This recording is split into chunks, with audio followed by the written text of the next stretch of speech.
Yang saya Pang hari ni kita company ada baru punya stok mari. Ini condition baik.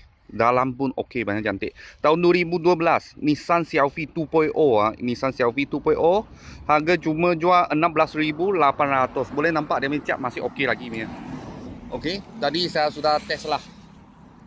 Cap semua okey dalam condition baik. Cermin besar tak pernah tukar, belakang tak pernah tukar. Boleh nampak. Okey, dia pakai kain punya mah. Kalau selalu duduk, dia akan tenggelam.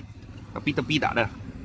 Tak ada kuat sangat lah. Lepas tu pintu punya handle pun kain juga.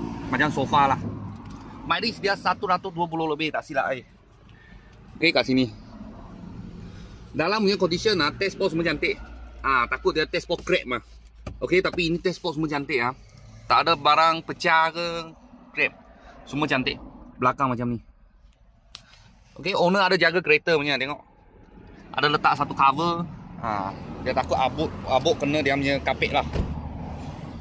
Belakang sama juga. Okey, semua cantik. Cuma dia belakang sini ada sikit-sikit dia punya leka tak cantik sahaja. Lain punya body semua cantik. Tahun 2012 tahun 2012 Nissan Selfie 2.0 punya. Harga jual 16,800. Kalau bos-bos dan kawan-kawan siapa tengah cari satu kereta cantik punya, ini baru sampai saja. Aircon sejuk, enjin gearbox tak ada masalah.